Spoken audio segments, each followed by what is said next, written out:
G'day all. This is a short video about my faceting table. It's where I do all my faceting.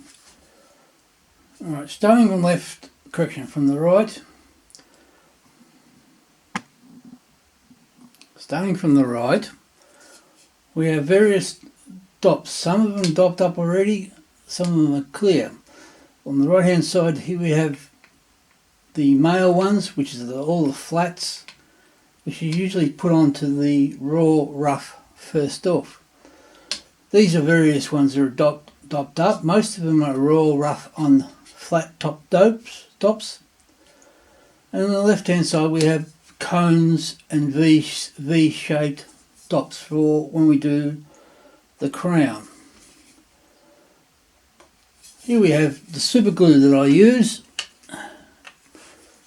The key about using super glue is that you use it quickly. They usually last about a month. Once you open it, it usually lasts about a month. Once you open it after a month, you find that you start losing stones off the top dops. Throw that out and get a new one. Down here we have various tools. We have the transfer blocks, which I'll do in another video perhaps, how to use them. All important Allen key to get into the nitty gritty. Allen keys on the machine, like the tension for the vertical adjustment or angle adjustment. Also for tightening up the cheater via this little Allen key and various other ones. The normal key that came with this particular machine is used for tightening the dop handling screw, and the little one is used on the the 45-degree angle dop. Down here I have one of my most important tools. It's a bit of a broken ruler. What I use that for is when the laps stick to the master lap underneath, I just gently pry it up. Makes it easy and you don't have to bloody stretch yourself. At the back here we have my pile of various designs that I want to do or have done. A bit of a mixture between my own designs and other people's designs. And of course this is my head loop, so that I can see what I'm faceting basically.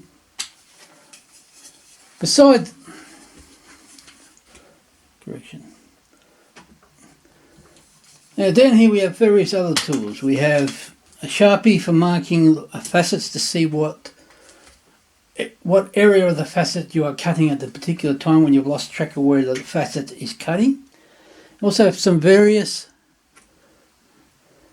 polishes. These are Gear Loose's polishing sticks. This is aluminium oxide, so is that one. This is cerium oxide, and we have a Pandemonium 60 thou diamond paste stick. It's quite good, but it chews the hell out of quartz. I rarely use it, but I still use it now and again.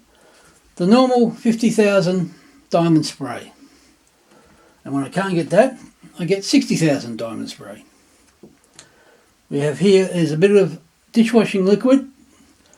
Sometimes put it into the water container to lower the water tension, surface tension, so that the water spreads easy and it lifts up the waste material easily. Light machining oil to oil various bits on the machine. An isopropyl alcohol for cleaning stones afterwards. I also have acetone. I use acetone to soak off the dops so the stone comes off the dop quite easily. I have two containers which are old pill containers. One of them is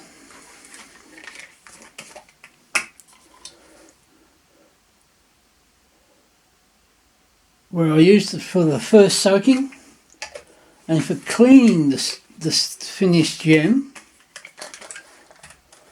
I've got a little bottle of acetone as well, which is clearer, not so dirty as the other one, which is because it soaks and dissolves all the super glue into them, and it gets dirty. After a while, I get rid of it by various methods.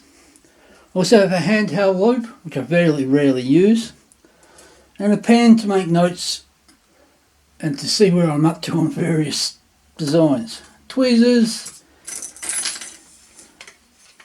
and various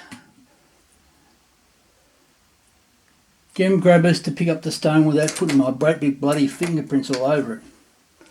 I also have other hex keys or Allen keys to adjust things on the machine. Now, other things that I use are a couple of different verniers. The top one is a plastic one, which I use on the stone when it's in the dop, and the metal one is used when the stone is finished to get precise measurements. You have to be careful of that one because theoretically you could scratch the stone. And of course we have to have a scale to measure how much the stone weighs. Now I also have a couple of transfer jigs. This one came with the machine. It's quite simple, basic, and it works off the principle of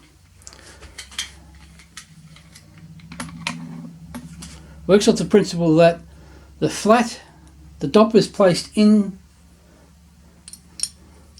the jig, the flat side uppermost, and you screw this down and tight.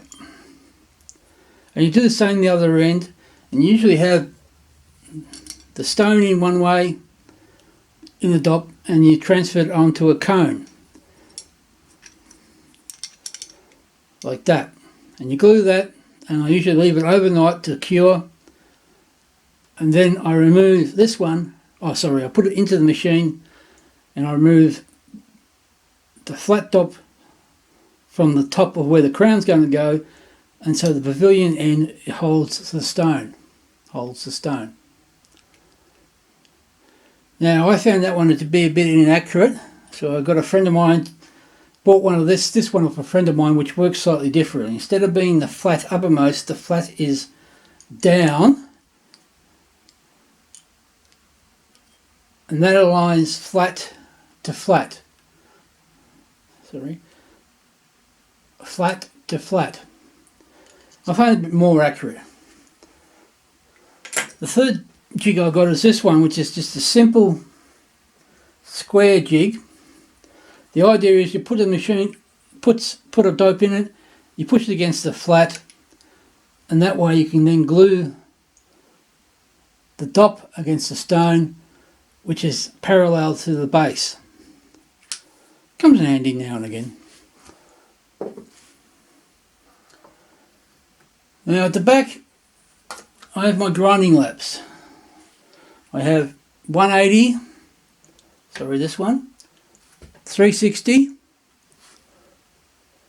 600, which is on the machine at the moment, and the 1200, a very worn 1200.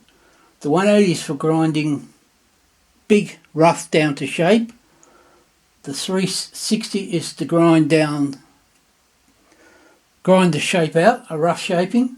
The 600 is where I do most of the shaping, and the 1200 slash the very worn 1200, which is roughly cuts like a 3000, is either it's fine shaping and it does a bit of a final pre-polish.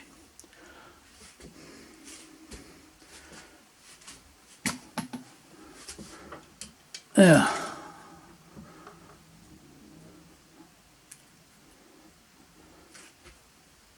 I have pointed this out in a previous video, but this is the head for the faceting machine. This is a Hall's early machine. It's basically a prototype for the current Hall's Extra. There are differences, But mine has a vernier here so that you can get down to tenths of the degree on the quadrant. This is the height. It moves the head up and down on the shaft. It can be roughly done by loosening off that lock nut. We have an adjustment screw which adjusts the angle for fine adjustment. We have the angle locking nut, more or less. You move it to where you want, tighten it, done. Cheater, which moves the index wheel pin left and right. And of course you've got the index wheel. This is a 96 wheel, which is the most common one used. And the dot locking nut. On this particular machine, the mast is adjustable on this swing arm, which moves the dop over and across the lap. And of course up the top, I have my electrical system. Some people think it's a bit unsafe, but I don't. The water reservoir to supply the water for the lubrication and waste removal. I have a little bubble gauge to give me an idea, so I tilt level out the machine so the water runs to the drainage hole, which is in the back centre.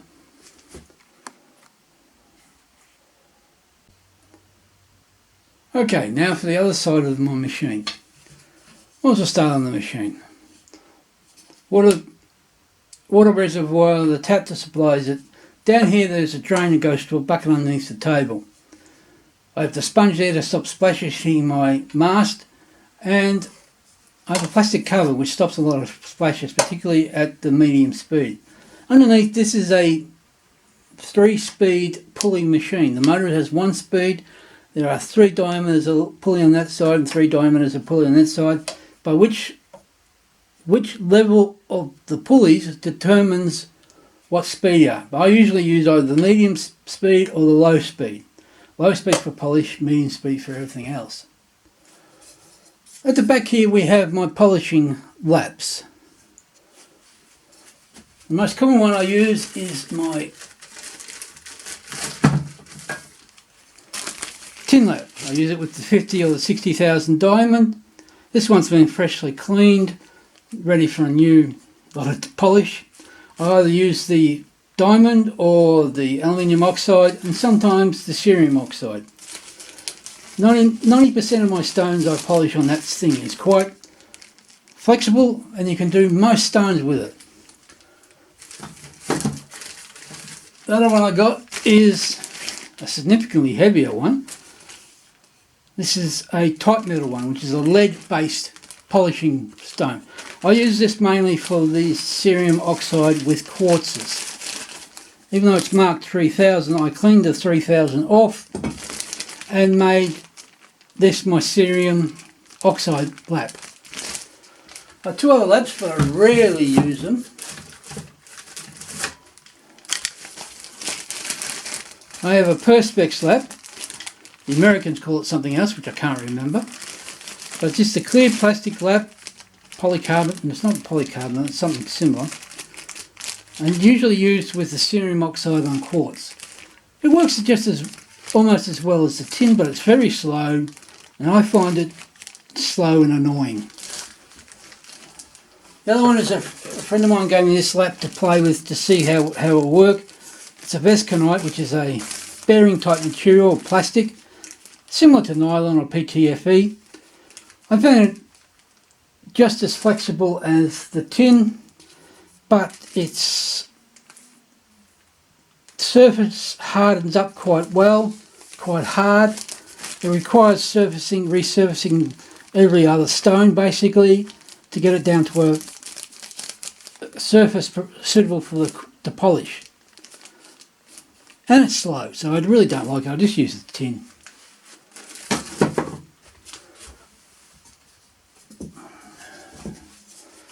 Now on this side, of course we've got the motor, all our connections.